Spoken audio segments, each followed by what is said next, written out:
All right, ladies and gentlemen, it is episode 23 of the Last One Fast One podcast. We have a guest. He's from Iowa, Jackson Allmon. We're excited to have him. He's a former Iowa state champion. Swam Division I for the University of Iowa. Iowa was a point scorer at Big Tens. And let's just say if you were a swimmer growing up in Iowa or Nebraska, if you heard the name Jackson Allmon, you knew his name, no doubt. So thanks for joining us, Jackson. Yeah, thank you for having me, Paul and Luke. Yeah. Yeah. So let's just jump into the early years of your swimming. So, how'd you get into it? Where'd you get started? And how'd you get so good? Backtrack a little bit. I first started swimming for Council Bluffs Swim Club under Bruce Schomburg when I was 8 years old, just because I wanted to be just like my older brother. He swam for a couple of years. He enjoyed kind of the camaraderie, the community, especially around the town, around Midwest swimming. So that's just something that I wanted to be a part of. I never really imagined my swimming career taking off that much, especially when I started. It was just kind of something to let off my competitive edge while also socialize with my friends. Then kind of after a year or two swimming with CBSC and Bruce, I kind of figured, oh, this is something that, I could potentially focus on in the future. At the time, I was doing multiple sports. I was swimming, wrestling, playing soccer. But swimming was definitely the sport that caught my heart. And to this day, I'm still very, very involved in the swimming community. Gotcha. Sure. So you swam for Council Bluffs Swim Club, you said? Yep. Council Bluffs Swim Club. It is obviously Council Bluffs, Iowa. But we swim in the Midwestern LSC. So it's a little complicated. There's an Iowa LSC and a Midwestern LSC. The Iowa LSC, or local swim community, primarily consists of teams, clubs in the state of Iowa. But for Midwestern, it's all of Nebraska and then the western cities of Iowa. So Council Bluffs and Sioux City. So I grew up swimming against all of the major teams in Omaha, Lincoln, swim against Grand Island. I don't know how many times. But yeah, definitely more used to swimming environment or atmosphere in the Nebraska side of things growing up. Right. For So sure. did you ever think about swimming club for goal, or was it always you just swam for Council Bluffs and this is the way it was, so you just stuck with it? What was the decision versus stay in your hometown or maybe go to across the river with a real established well-known team? Yeah, no, that's a good question. I'm not gonna lie, that thought definitely crept in my mind once or twice. But just I established relationship rapport with not just the other swimmers at CBSC, but with the head coach, Bruce Schomburg, and kind of high intensity, high volume all the time. That's just something that's worked out for me since a young age. And that's just something that I never really wanted to mess up, switching or transferring to another club. For sure. And is Council Bluffs a big swim club? Is it I kind of describe that to someone that may not know? CBSC, I would say when I was swimming at the max or peak point in the season, mid-December, January, we had maximum 60 swimmers. So it was a really small club. Everyone practiced almost at the same time slot, same pool time, just 8 lanes, 4 different groups.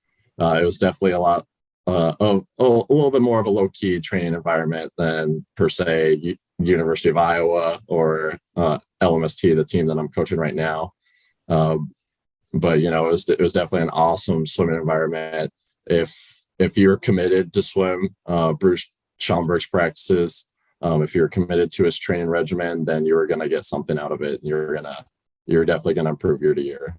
Right. That sounds kind of similar to swimming for Quicksilver in Grand Island, small team, but we've had some big names come out of it. And it's kind of the same thing. It's if you're all in, you could do it, but then there's also people that are just there just for fun too. So yeah, right, exactly. Go ahead, Luke. I was going to ask if you ever swam with Cohen Rankin.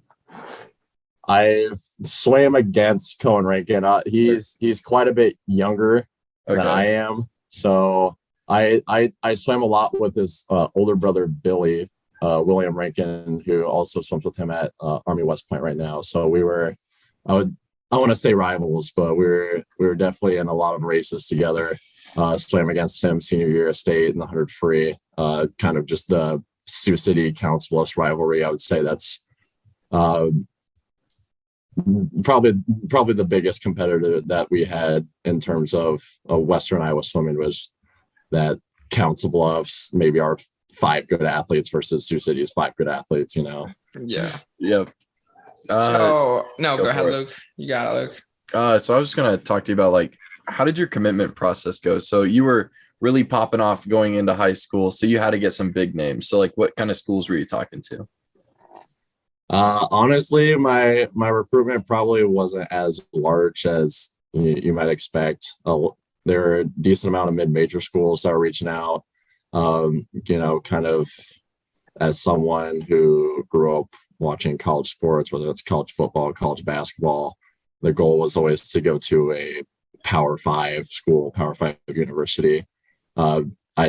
Besides University of Iowa, the first day, July 1st, and going into my junior year, I didn't get any other Power 5 interest at all. The main schools that I was kind of narrowing it down to going into my junior year at least were University of Iowa, Drury, and then TCU. Those were the big 3, and I kind of just kept an open mind of whether or not another team, bigger school, would contact me throughout the year. My dream school, especially competing down at sectionals all the time, was Mizzou. So I was just a little bit of false hope, but letting on to some hope that they would eventually contact me and I'd get at least a roster spot there. But those were the 3 schools that were there thick and thin during my whole entire recruiting process, dating back to freshman, sophomore year. I gotcha. So did you take any official visits to any of them?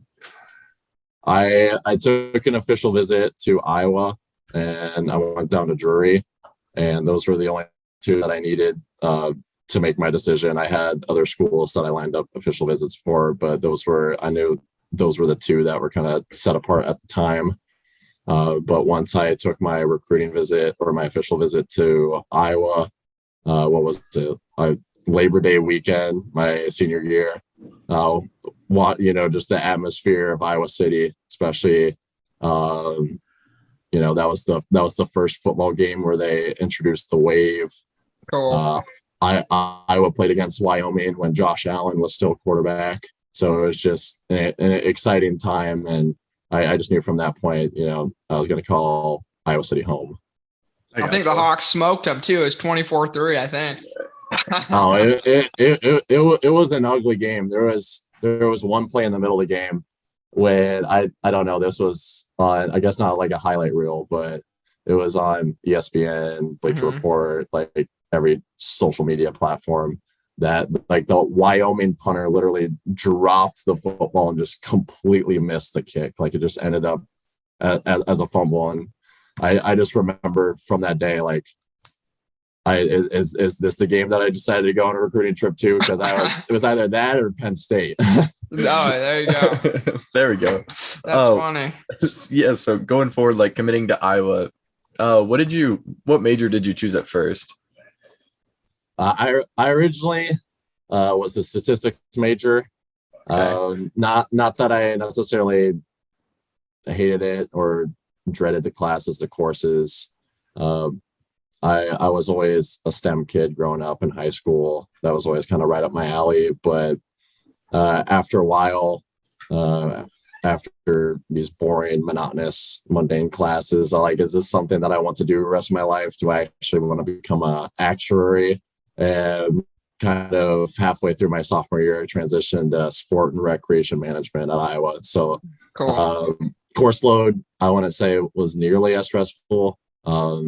Kind of with that major, it's as you can get as much as you want to get out of it. And that was kind of the place to be for me.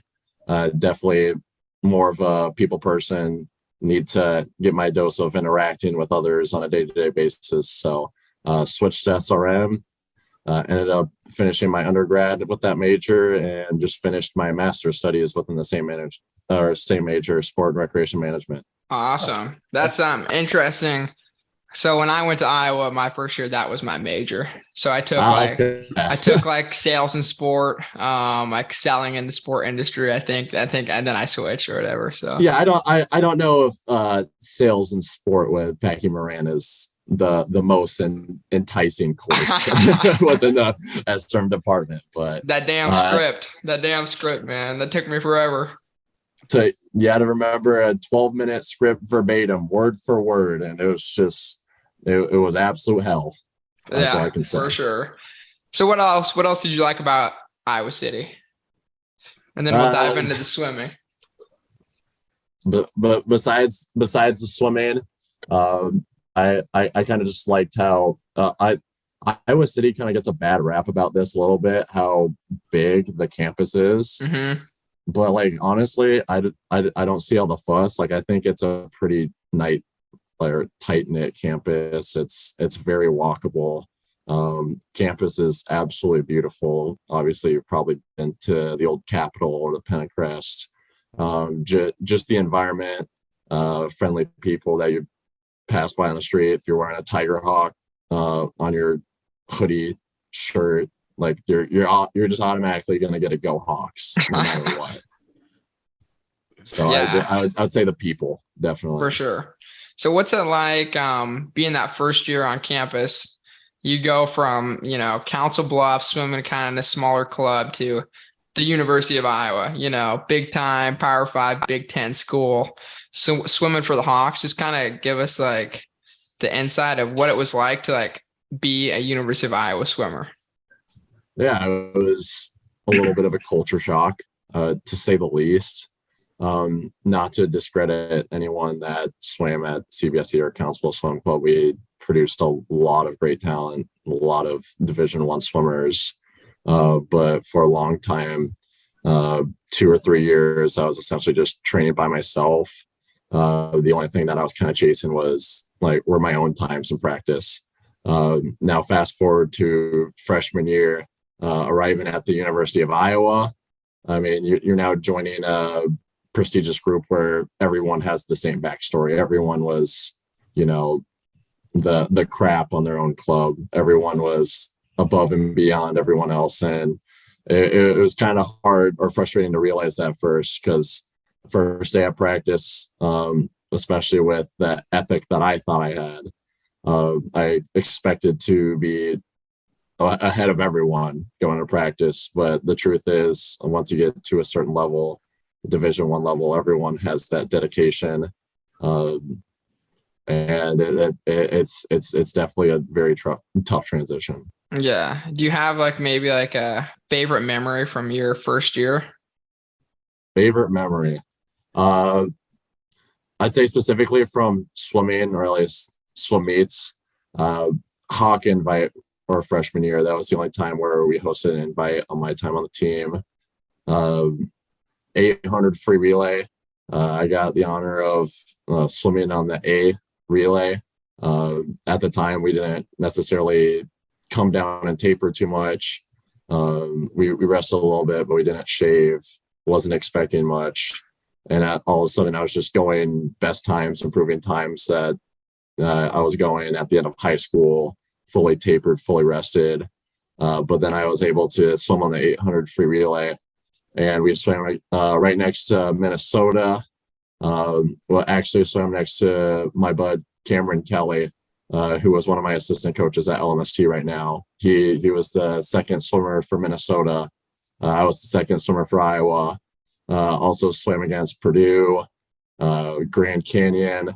And this 6.5 minute race came down to 0.2 of a second for all 4 of these teams. It was by far the most exciting moment of my freshman year. Dang, that's awesome. Who ended up winning? Oh, of course, the Hawks. There we go. Let's go. There you are. Wasn't that a school record as well, or was that later in the season? That was later at the Big Ten championships. That was also in Iowa City. So after kind of that stellar performance. They gave me the nod to also be on the A relay for that. That time around, I was third on the relay. Ended up being a school record, beat the previous school record by I think 2 or 3 seconds. We finished with 6:23. Almost didn't get the record though, because I had a little bit of an ambitious reaction time for an 800 free relay. My reaction time was 0.05. Oh wow. So I was cutting it close a little bit, to say the least. Yeah, to say the least. That's awesome. Yeah, that's insane. So yeah, kind of take us through like what were Big Tens like your freshman year. It was an environment or a meet that nothing previously could have prepared for. Like I've gone to big meets like junior nationals, sectionals, and other college dual meets, invites, but Big Tens they don't even compare. They like it. Obviously, it's intense. All your whole entire season, whole entire swim career coming down to a couple swims. But they're swimmers that been going through the college system, whether that's at Indiana, Michigan, Ohio State. That's been fully in the process of like their training regimen for 3-4 years, and like this is their peak meet. So obviously it's a little bit intimidating to go against these already established swimmers. I remember stepping up on the blocks, or at least behind the blocks, before my 200 free in prelims. I want to say that I'm a short dude at all, 6'2", 6'3" when I decided to stand up straight. But I was like $160, not very much muscle mass whatsoever. And one guy on my right, 6'5", probably 205. Guy to my left, 6'7", again above 200 pounds. Both of them had the Olympic rings tattooed on their torso. So it was like, yeah, it was definitely nothing that I've ever experienced before. Yeah, that's awesome. That's wild. So as your swim career continued at Iowa the next couple of years, what would you say like a day in your life was like from maybe if you can remember from when you woke up to when you went to bed, like what would it be like? So obviously we have very, very early morning practices, not as early as I'd have for club or for high school. But we had to report to the pool, or whether it's the lifting day by 6 a.m. So that means 5:15 wake up call, make the 0.7 mile trek from Catlett to the CRWC, the Campus Recreation and Wellness Center. Depending on the day, would either do a 2-hour swim or do an hour and a half lift.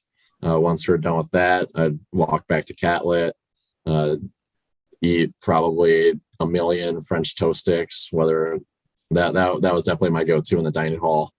Go to class for a couple hours, go back to the dining hall, eat lunch, take a quick little half-hour power nap, go back to the CRWC or the pool at 2 p.m., and then do a 2-hour practice, study for a few hours, and then just relax and go to bed, do it all over again the next day. There really wasn't any leeway for a lot of socializing or anything besides school or academics or swimming outside that standard Monday to Friday work school week. But yeah, it was definitely a hectic schedule. I know that NCAA they prohibit anything over 20 hours a week in terms of what they call countable athletic related hours. But to be a committed swimmer, to swim at the highest Division I level, there obviously needs to be a little bit more than a 20-hour commitment a week. So there's always stretching out, focusing on recovery. Like it's balancing school and swimming at the same time is a very difficult balance. Yeah, nonstop. It sounds like. Yeah. So how would you Yeah. sum up your so kind of before we kind of get into like your senior year, which I'm interested to hear about. What would you say like this middle years? Just kind of sum those up for us real quick. We're like how'd it go swimming career for you? Yeah. That was probably the roughest part of my swim career. I obviously it was a big culture shock my freshman year in college. But after kind of the freshman high, competing for a new school, for a new team, once I've kind of settled down, assimilated to the college team, I really struggled to kind of find my identity outside the pool. And during that sophomore year, 2019, 2020, I struggled mentally a lot. Like my happiness was solely based on my performance, and that it would sound like I was locked in, determined and training, which I was, but I think that also had a very negative detriment to my overall well-being, which definitely negatively influenced my swimming. I definitely took a couple steps back those couple years. It was really, really hard to kind of get going at times. I would say Big Tens at Indiana a couple months before, I was finally kind of catching my groove, catching my routine. Like I was finally finding my identity outside of swimming. But then obviously COVID hit. So that as soon as I was kind of ready to get back into full swing of things for training, I was out of the pool for half a year. Yeah. So going into that senior year, so you had Big Tens your junior year, and then COVID, and then they cut the team, right? Your beginning of your senior year. Mm-hmm. So kind of talk about like what that was like and kind of like how it all went down, I guess. So I get to sort of backtrack before the day that our team was ultimately eliminated.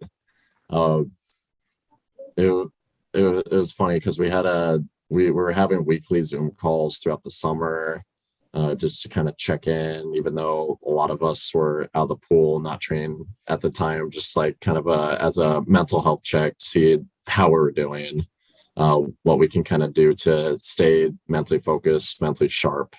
And for one of the Zoom calls, Gary Barta joined the meeting, the athletic director at the University of Iowa.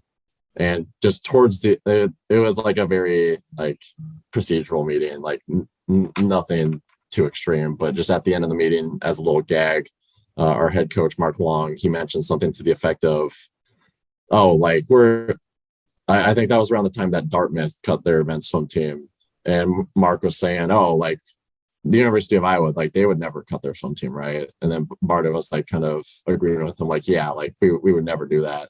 Now, fast forward like 4 or 5 weeks later, I remember the morning I got a group text, or we all got a group text, which included not just the men's and women's swim and dive team, but also included men's tennis team, men's gymnastics team. Everyone was kind of suspicious, especially since it was our off season, like no hours were required to train whatsoever. Like, what could this be about? Why are we reporting to Carver, the basketball arena? And I kind of knew right then and there, especially after my studies in the sport management department, that like it's probably not a good thing. It was just those four specific teams. Like I had a gut feeling that I didn't know if the team was going to be cut, but I knew something was up. So we all reported to the gymnasium around 9:30 a.m. All the coaches of all the teams that were going to be cut, they're all standing on the side. A lot of the athletes didn't really know what was going on. They're like, "Oh, hey, like, what's up? Like, haven't seen you in a while." And they all just have their sad, somber looks on their faces. Like they were told not even a half hour before us that their team was getting cut. So once we saw how visibly upset the coaches were. Uh, we all knew what was going to eventually happen was that our team was going to be eliminated. But we went into the practice gym. They probably had 150 plus chairs laid out. Since this is COVID, they were all 6 feet apart, so there wasn't really too much interaction we could have during that sad time within the athletic department. But Gary Barta, again, the AD of Iowa, walks in. He says, "I got some good news and I have some bad news." And he's like, "I'll go with the bad news first. Your team, all of your teams will be discontinued. The good news is you guys can swim for the rest of the academic year." And he literally, after 90 seconds, he just exited the gym. Wasn't even man enough to field the questions. So that just kind of left our team distraught. I remember a lot of my teammates just were in the gym for 60 minutes, not saying a word to each other, just in their own thoughts. And that was probably, I don't want to overhype it saying it was like the worst day of my life, but it was definitely hard to see all of my teammates that upset, especially those who may have been younger than me, still had years left in their swimming career, and definitely threw off the trajectory of their swim career forever. Yeah. So Barta, like, he didn't stick around to answer questions or anything? No. I think there were maybe 2 questions by fellow student athletes that were given. I think just like in regards to whether or not they're able to like keep their scholarship, and then like kind of when they can resume training. But I know a lot of other student athletes had questions, and he didn't explicitly say this, but it appeared that he had better things to do, which I highly disagree. Yeah. But he kind of just left us high and dry in the moment, and he never really even fielded any questions that we had the following months afterwards, and still hasn't answered a lot of questions about as to why the team was cut, besides financial reasons, which I can get into that, but just to be blunt, that definitely not explicitly financial reasons is the only reason why our team was cut. Right. I guess like what would be the other reasons? If you don't want to share, that's cool. I mean, there's a lot of speculation. I've heard some things. I don't want to have like any hearsay or that. Just in terms of the tiered sports that were on campus, like we were definitely at the bottom of the totem pole. Gotcha. For sure. And like it makes sense too. A lot of other sports that we have on campus, like they might get more funding. They might have a little bit more success than we do at the national level, but again, there are other sports that have less national success, and there's definitely other sports that have less of a history than the University of Iowa. We invented the butterfly stroke, for goodness sake. One of the 4 disciplines that's completed at the Olympic level. So I can't exactly say or tell you guys why it was cut, but it was definitely more than what was told to the media, to the public on the surface. 100%. Yeah, that's I was listening to a podcast.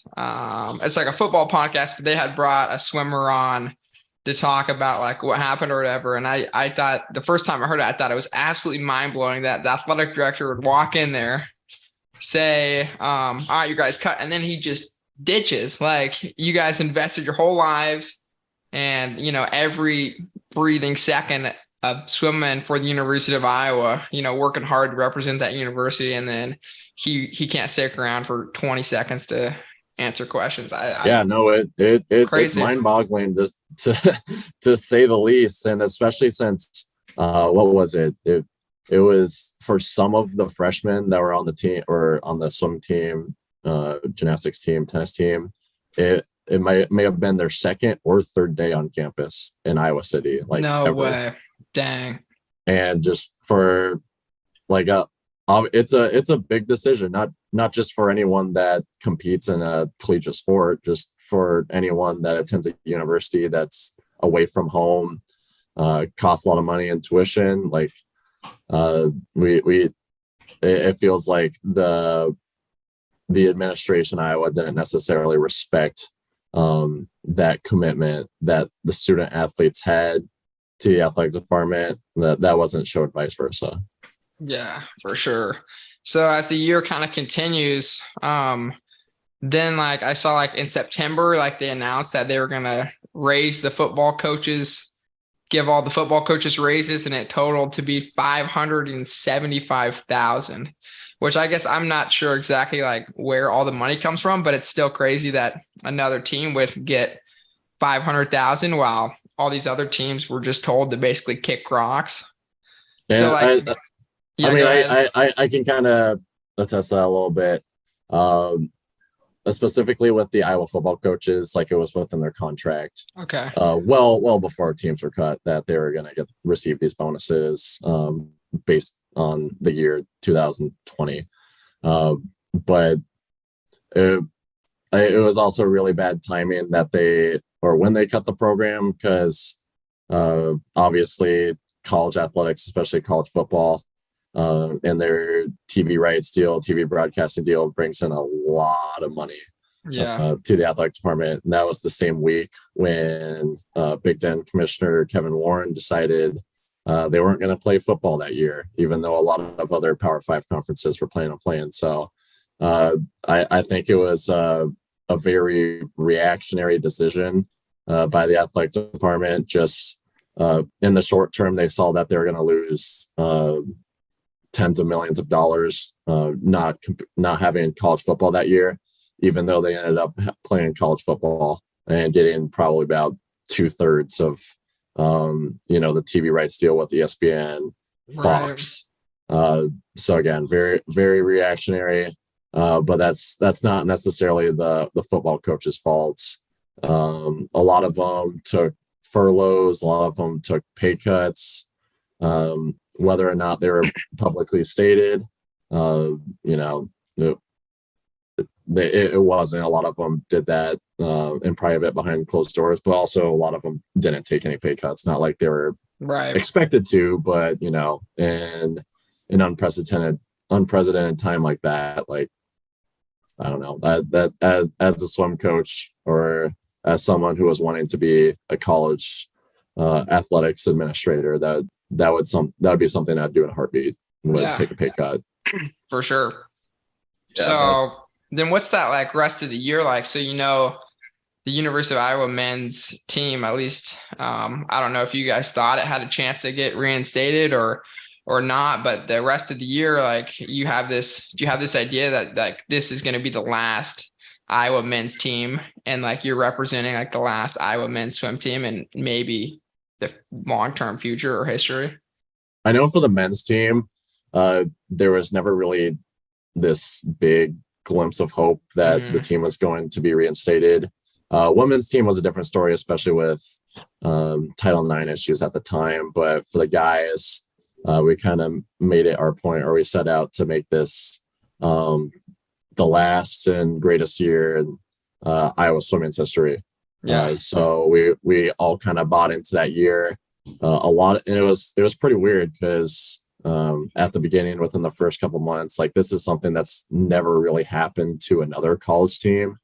But it was just kind of this ragtag group of boys who were already committed to other Division I teams. Like we had many swimmers go and swim at University of Arizona, University of Cincinnati, other schools swimmers committed to. We had Wisconsin, you name it. It was just kind of weird that we're all on the University of Iowa swim team. But they're all thinking about their future already, already made plans for where they're swimming next year. But we set out to make it the best year we could, especially with all the COVID restrictions, limited time that we could practice. We couldn't even have the whole entire team practice at one time. We had to split it up into different segments. It was a little bit of a nightmare. to say the least. And I was definitely a product of that. I had throughout the whole entire season from September to Big Tens, that was ultimately in February, I quarantined 4 different times. So in September, I had a 20-day quarantine. Again, for the whole entire 20 days, I didn't touch water once. End of October, early November, had a quarantine for another 14 days. Again, did not touch the water once. Going into Christmas break, had a quarantine in order to go home. Quarantined for about a week. And all this time when I was quarantining, it was because I was a close contact with someone who had tested positive. We tested, we did COVID tests every single week, just to make sure that we were okay, adequate condition to swim. I never tested positive once. I go home, literally the only people that I interact with, my mom and my sister. And I remember this very vividly, driving back home from Council Bluffs to Iowa City. On the way, I got a phone call from my sister, and she said that she had tested positive for COVID. And I was scheduled to have a COVID test on campus the next morning. So that was like, it was very devastating because I knew I only had 4 or 5 weeks left in my swimming career. And I fought so hard each and every time to come back from quarantining. And we also had our team suspended for 6 months from March to August. So it was definitely a mental battle. Ended up quarantining in a COVID hotel, what they call it, a Marriott down in Iowa City, all by myself for 10 days and didn't interact with anyone. Again, this is 4 or 5 weeks out from Big Tens, my final meet in my whole entire career. So I could tell you, I do not want to experience a season like that ever again. That's an understatement. So like, how do you go from missing a ton of practice to dropping best times at Big Tens? That's crazy. Yeah, I mean, hearing that from you, like, obviously that's something that a lot of my fellow teammates, coaches have kind of praised me, asked like the same question: how did you drop so much time? And I don't know if I can contribute it to one thing, but definitely in the lead up or during that COVID year, I definitely grew a lot as a person. One, I kind of mentioned this earlier, kind of found my identity outside the sport. So when I was able to make swim practice, I made the best out of it. Was able to be positive, cheery, support my other teammates. And I think that definitely positively influenced my performance that year. But besides that, I think that out of the pool, I really made a lot bigger strides, or had a lot bigger commitment, strength and conditioning wise. Again, going back to my freshman year, I was 160 pounds at Big Tens. My final year at Big Tens, I wasn't necessarily swimming the same events. I wasn't doing 200 free, 500 free, like I was at the beginning of my career.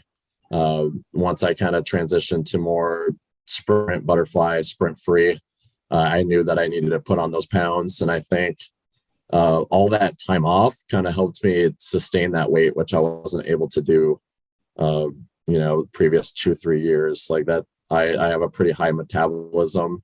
I like to think that I have a pretty good work ethic, but at the same time, I think at the beginning of my college career, I was just burning the candle at both ends, to be honest. So all of that time off, I was able to just focus on lifting, building muscle. I don't want to say that's the only thing that contributed to my time drops at Big Tens, but I think that was definitely a big one.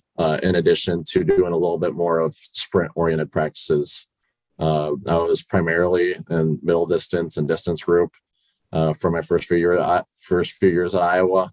But my last year, especially since I was out of the water so much time, they couldn't just throw me in with the other D group swimmers. So I was living life on the edge.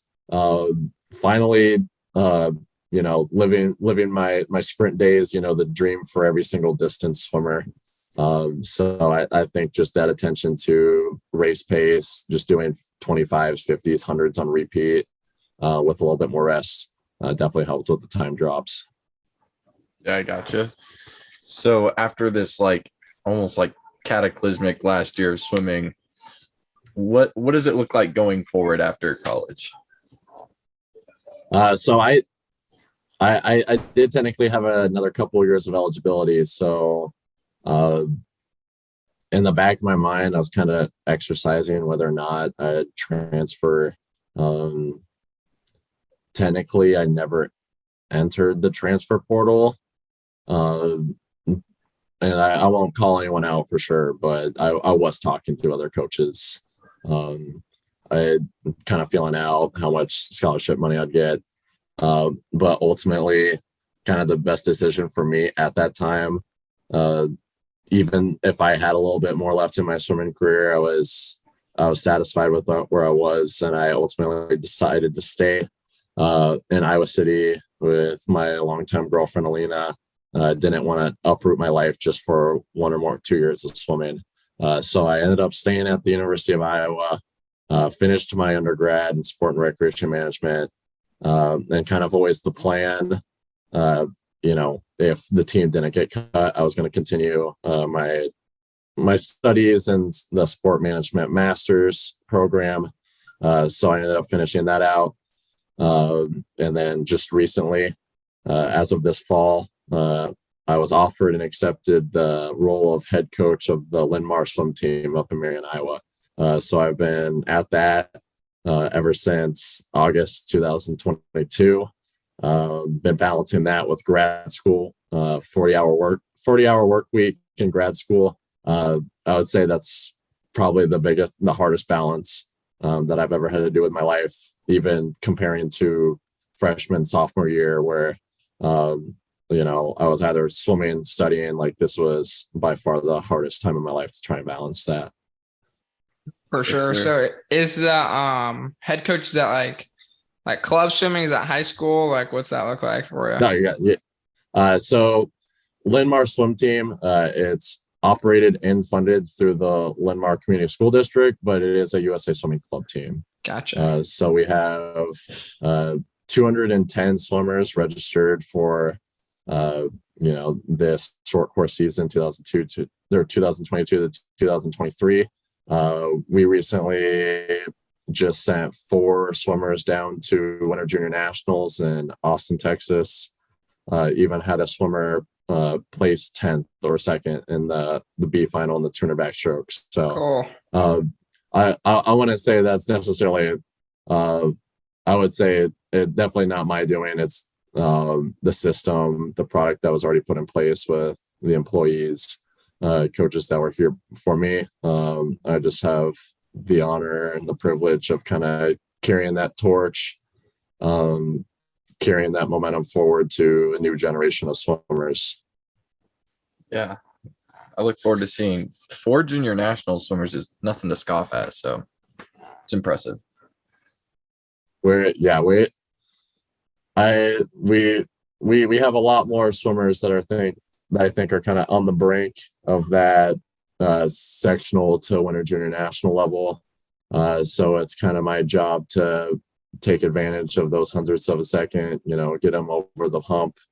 I'm definitely excited for not just the championship season ending out short course, but I'm excited to finally start long course training in April, March. Definitely a lot left in store for my first year as LMST head coach. Yeah, I look forward to it. Paul, you got anything left for him? Yeah, so let's just hammer through some fun questions here. Yes, sir.